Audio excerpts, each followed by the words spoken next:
Según Dobzhansky, el genetista ruso, nada tiene sentido en biología si no es a la luz de la evolución.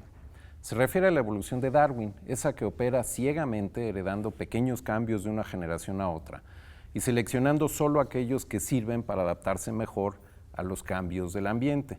A los críticos de Darwin nunca les ha gustado demasiado esta idea, somos producto del azar. Pero ¿y si no lo fuéramos totalmente?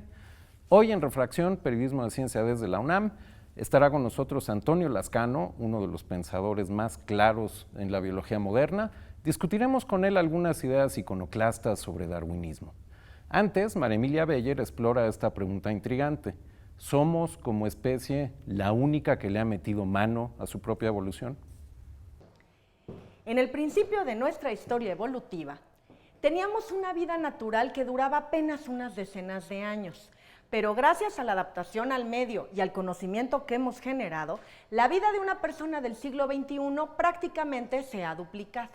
Sin embargo, los beneficios de la ciencia no son iguales para todos, y así, una persona que viva en algún país africano podría tener una expectativa de vida promedio de alrededor de 38 años, mientras que una persona que vive en Japón podría tener una expectativa de vida de 82.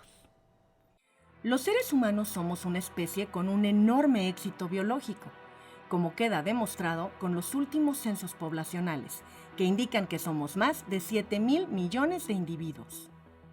Pero, ¿debemos festejar nuestro aparente éxito? Consideremos que hacia el mediodía de cada día habrán nacido 220,000 bebés, mientras que en ese lapso de tiempo habrán muerto apenas 95,000 personas, por lo que son muchas las que llegan y son pocas las que se van. El resultado de nuestro aparente éxito para permanecer en el planeta genera un desequilibrio en la pirámide poblacional. Los resultados de múltiples estudios científicos nos dicen que una población tan grande, viviendo en un planeta con recursos naturales finitos, es una fórmula para el desastre. ¿Por qué sobrevivimos incluso cuando esto nos causa un problema? La respuesta de nuestra supervivencia muchas veces proviene de la cultura de nuestra especie y no de su biología. Así, son los conocimientos adquiridos y las aplicaciones de la ciencia y la tecnología las que vienen en nuestro rescate. Al alargar nuestra vida gracias a la ciencia, ¿estamos modificando nuestros tiempos naturales? ¿Estamos incidiendo en nuestra propia evolución? José Luis, la selección natural es una idea fundamental para la biología, pero no es el único ámbito del conocimiento en donde las ideas de Charles Darwin han permeado. Entonces, ¿cómo adopta, cómo incorpora la antropología física los postulados darwinianos? El aporte del pensamiento darwiniano es tan importante para la antropología física que permitió explicar las causas de la diversidad humana, es decir, la antropología física desde su fundación ha estado interesada en el estudio de la diversidad física de las poblaciones humanas y durante su primera fase de desarrollo fue fundamentalmente descriptiva y clasificatoria de la diversidad. Con el surgimiento del pensamiento darwiniano lo que surgen son explicaciones del por qué se dan esas diferencias, de a qué obedecen y finalmente la posibilidad de entender nuestros orígenes no solo a partir de un discurso que dice de dónde venimos, sino la posibilidad de ver en el registro fósil pues, cuáles fueron las especies que nos dieron lugar. ¿Y podemos considerar que estamos manipulando, modulando nuestra evolución al fomentar nuestra permanencia como especie en el planeta?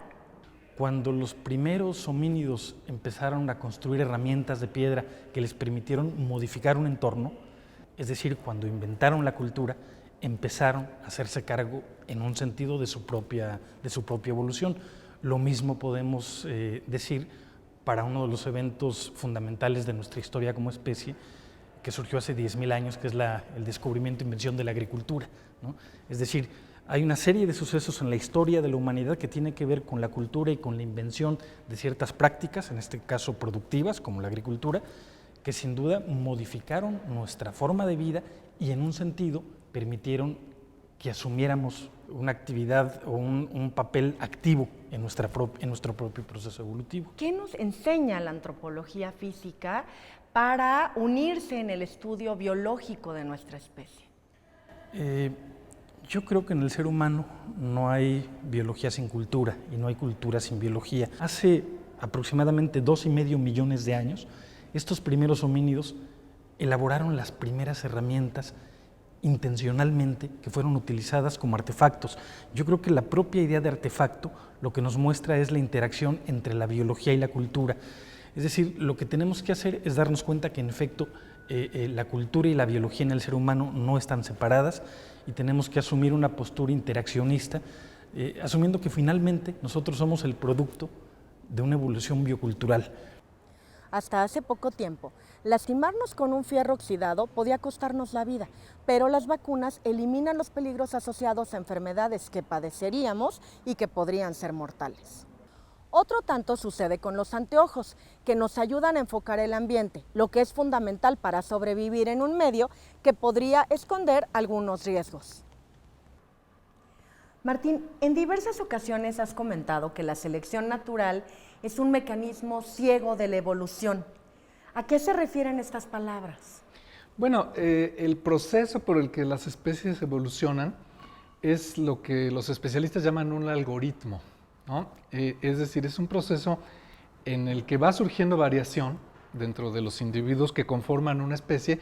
Algunos de estos individuos están mejor adaptados a las condiciones del ambiente y los individuos que por casualidad estén mejor adaptados a las condiciones del ambiente van a sobrevivir mejor, van a reproducirse más y sus descendientes también van a sobrevivir y a reproducirse más, y por lo tanto los genes que les permitieron estar mejor adaptados a esas condiciones del ambiente van a ir aumentando dentro de la población. ¿Y consideras que el ser humano puede o podría modular el rumbo de su propia evolución? Los avances de la civilización, de la ciencia y la tecnología sí han cambiado la manera como las condiciones del medio afectan a nuestra especie.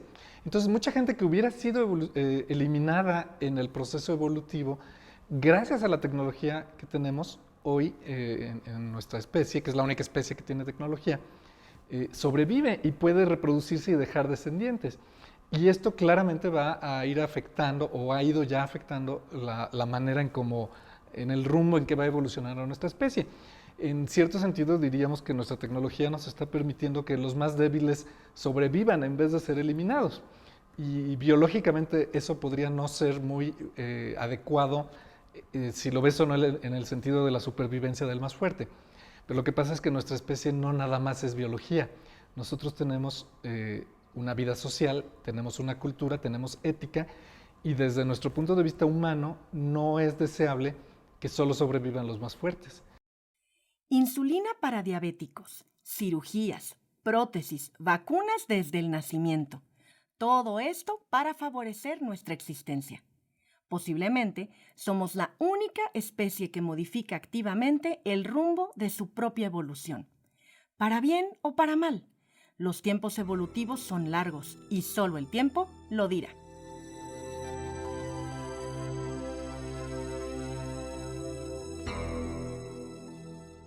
Dice Martín Bonfil, entonces, con argumentos impecables, que muy probablemente hemos alterado el rumbo que habría seguido nuestra evolución. Antonio Lascano Araujo, de la Facultad de Ciencias de la UNAM, tú sabes de evolución más que casi cualquier persona en México, diría yo, en el mundo. ¿Concuerdas con Martín? No, estás siendo muy generoso. En México hay en realidad una tradición absolutamente maravillosa de aceptación y desarrollo de la teoría de la evolución.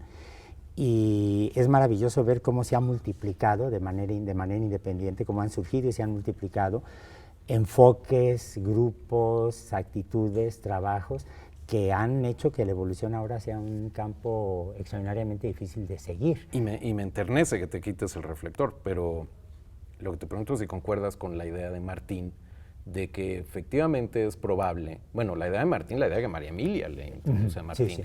De que es probable que en efecto la evolución como producto de la civilización, y los detalles los veremos en un minuto, la humanidad, quiero decir, como producto de la civilización, probablemente alteró el curso que hubiera seguido la evolución sin la civilización. Es decir, le hemos metido mano a nuestra evolución. De una manera inconsciente primero y ahora de una manera claramente muy dirigida, muy pensada, muy organizada. Inconsciente, déjame citar el caso de la agricultura. el nacimiento de la agricultura, de la domesticación de especies, no solo animales, sino también vegetales, sino también de hongos, por ejemplo, que es algo en la que la gente no suele pensar, inmediatamente nos expuso a una serie de parásitos, algunos con efectos extraordinariamente agresivos al brincar, por ejemplo, de las vacas, de las ovejas, de los caballos hacia nosotros o viceversa, y eso inmediatamente constituyó un filtro poblacional tremendo, ¿no? A veces no nos damos cuenta de otros casos que también son muy obvios, ya cuando los veo en una perspectiva evolutiva, la domesticación, por ejemplo, de los perros, donde no es muy claro si los perros nos siguieron o nosotros seguimos a los perros, o se dio una interacción ahí de alguna manera u Bueno, otra. Darwin ya hablaba de selección artificial en ese caso, en contraste con la selección natural. Así es. Bueno, hecha la salvedad histórica de que ya Darwin reconocía eso, ahora resulta que después de toda una vida de que los que enseñan evolución se la pasan diciendo que no hay un propósito, que, que todo es al azar, etcétera, para que los aptos sean los que sobrevivan, ahora resulta que aparece una especie dominante, nosotros, con la idea que sugería Martín Bonfil, de que los no aptos también sobrevivan. ¿Ese profesor de evolución que llevas dentro se siente frustrado o te regocijas porque a pesar de que conscientemente estamos alterando el curso, los principios de la evolución parecen seguir en pie? Absolutamente. La evolución de todos los seres vivos, de los grupos de seres vivos, no depende nada más del azar, sino que tiene un componente determinístico que es la selección natural. Cuando estás hablando de poblaciones naturales o, como bien dices al citar a Darwin, la selección artificial, tú orientas las cosas en un cierto sentido. Quieres vacas que den más leche, gallinas que pongan huevos más grandes, o como está lleno el origen de las especies de Charles Darwin, de los ejemplos de todos estos gentlemen británicos que lo que hacían es cogían palomas que tenían un plumaje más bello, que volaban más rápido, que llevaban una mayor carga en los mensajes, etc. Entonces uno puede efectivamente dirigir las cosas en ese sentido. Pero yo creo que el punto muy severo que estamos enfrentando es que muy claramente en los últimos años, en las últimas décadas, el avance de las ciencias biológicas está generando una serie de retos para los cuales ningún sistema social, ético, económico, político tiene respuestas claras. Y esto te plantea una serie de dilemas formales que nunca habíamos enfrentado. ¿Estás hablando de los dilemas éticos por el avance de la biotecnología, por ejemplo? Entre otras cosas, y cuando los tratas de aplicar, por ejemplo, al caso de los humanos directamente, o para no tocar un tema que en este momento que puede ser tan espinoso, simplemente con el caso de los otros primates. Cuando nosotros nos comparamos con los chimpancés, nos damos cuenta que la similitud genética es absolutamente extraordinaria. En secuencias, en regulación diferimos un poco. Siempre ha habido una variación sobre si nos parecemos en un 98%, un 96%, pero esas diferencias son muy críticas. Esto a lo que ha llevado a mucha gente es a preguntarse si es legítimo tener a los chimpancés en un zoológico. Ajá.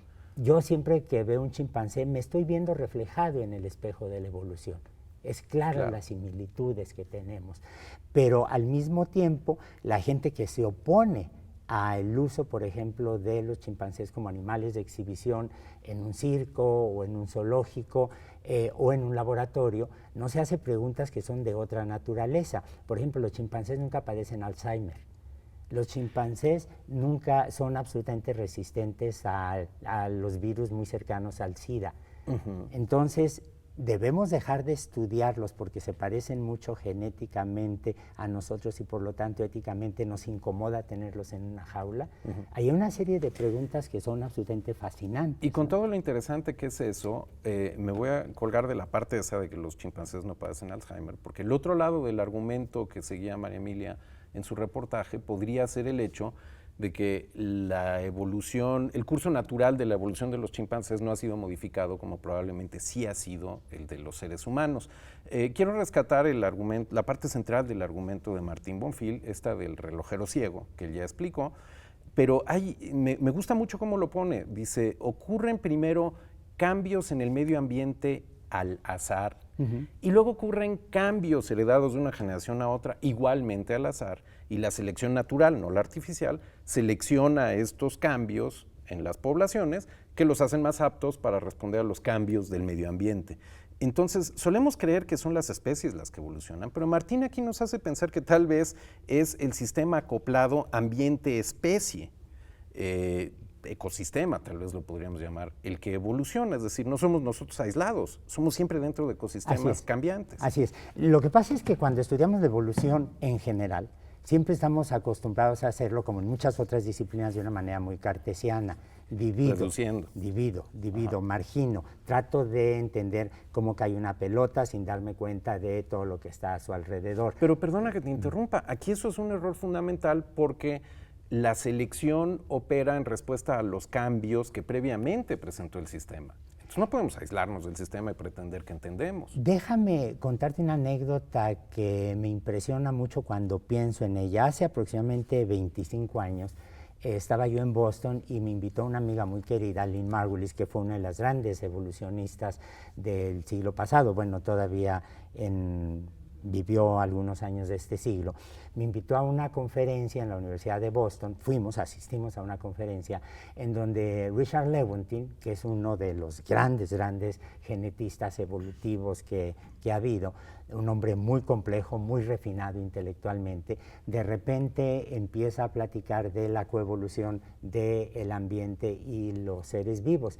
Y Lynn Margulis estaba a mi lado y estaba absolutamente sorprendida y me dice, es que tú no te das cuenta de lo que estás atestiguando. Durante 20 años he escuchado a esta gente hablar solo de la genética evolutiva y no tomar cuenta del ambiente, y ahora lo estoy viendo de otra manera Vieron distinta. la luz de pronto. Así es.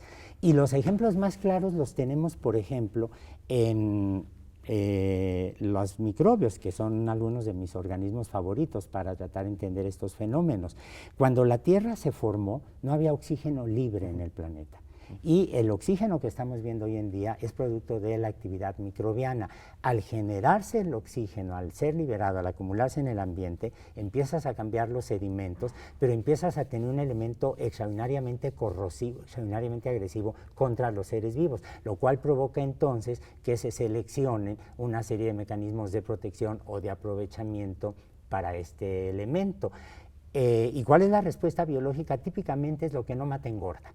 Típicamente es, si el oxígeno me está haciendo daño, bueno, encuentro la manera de acarrearlo, de domesticarlo, de utilizarlo, y la respiración aerobia, que es la que tenemos tú, yo, los perros, las que tienen las plantas, los hongos, etcétera, es un reflejo precisamente de esa manera de utilizar lo que de otra manera me mataría, ¿no? Aunque al final mata, porque toda muerte natural por envejecimiento podría arguirse que es resultado de la oxidación a nivel celular. Así es, pero ese es un problema solo de las células que tienen de un acuerdo. núcleo. Las bacterias no envejecen. Déjame regresar al argumento central, la pregunta de María Emilia, si le hemos metido mano a nuestra evolución, visto desde lo que sugería Martín.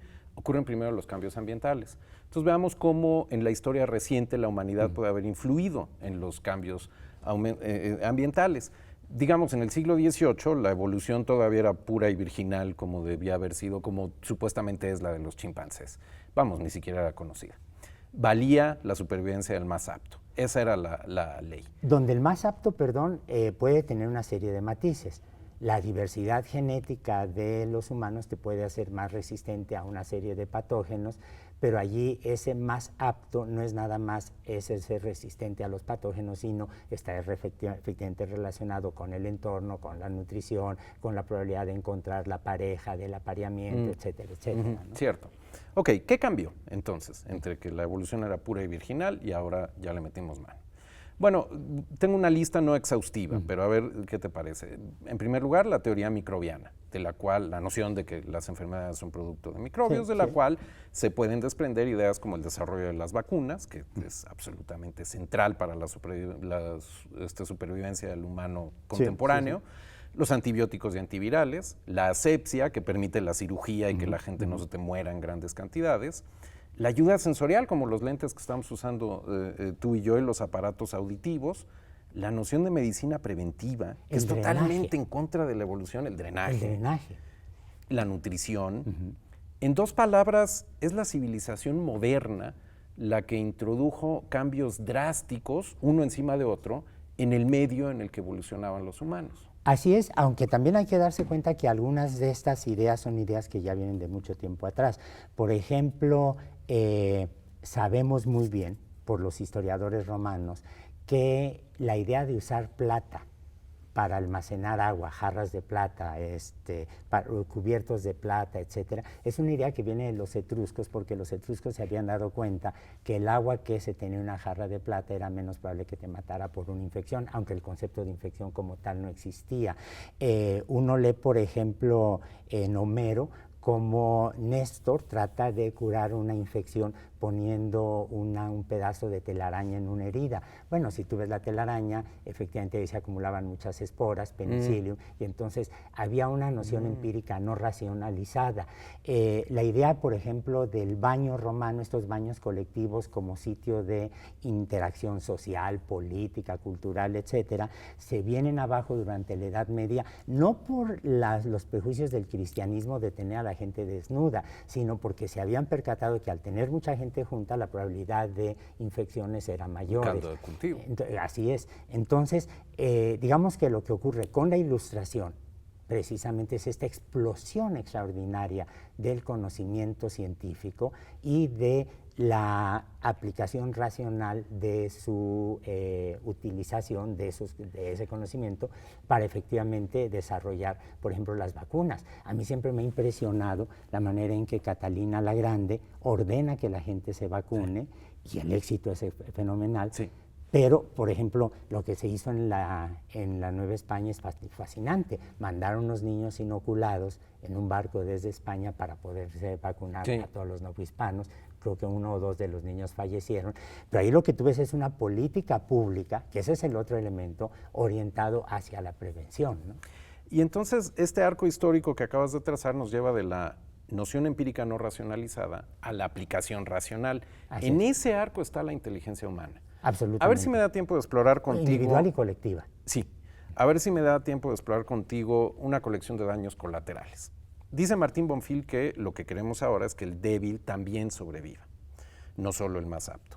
Entonces, imaginemos la humanidad sin civilización moderna. Premisa 1, la esperanza de vida de los humanos rondaría 40 años, digamos. Yo diría que menos. Okay. Sin una civilización, entonces no llega a 40. Sí. Se sigue obviamente entonces que la tasa de natalidad sin civilización sería menor. Sí. El número de habitantes sería menos. Por lo tanto, primer daño colateral, sobrepoblación mundial.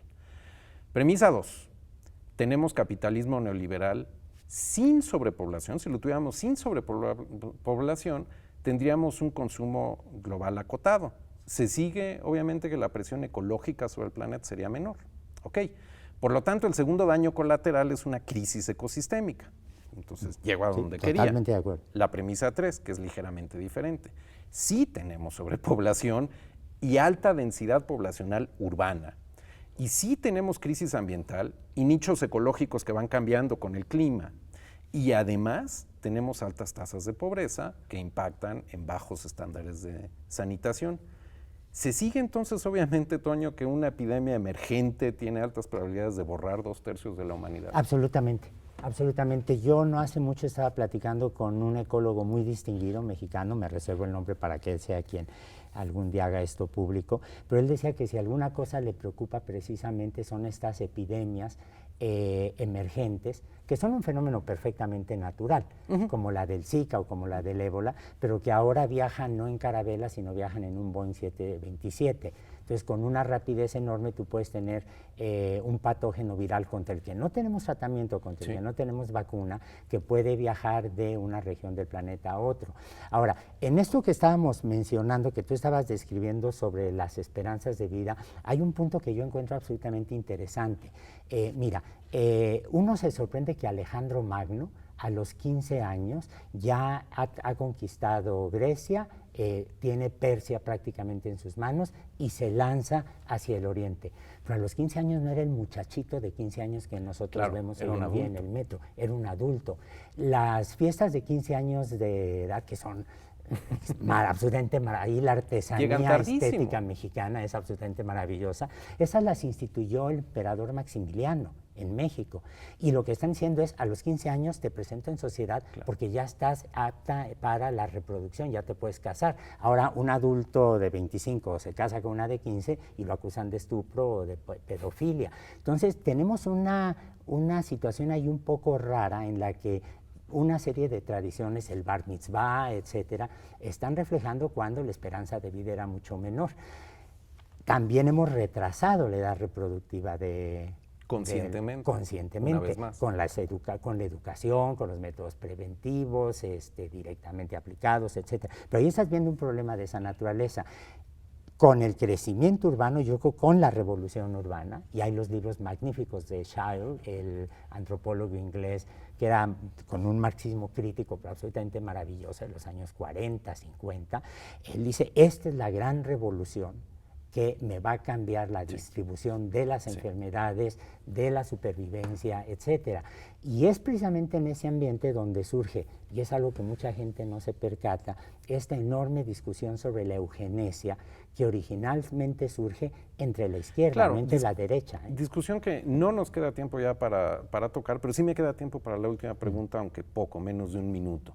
Todo esto, este ambiente del que hablas, ha sido modificado por la inteligencia humana. En algún sentido, la inteligencia le quitó lo totalmente ciego al relojero y le dio cierta visión. Absolutamente. Con esa poca visión que le queda al relojero y con los 30 segundos que nos quedan, Toño Lascano, si el relojero viera, concluiría que la inteligencia humana fue su peor error en la evolución.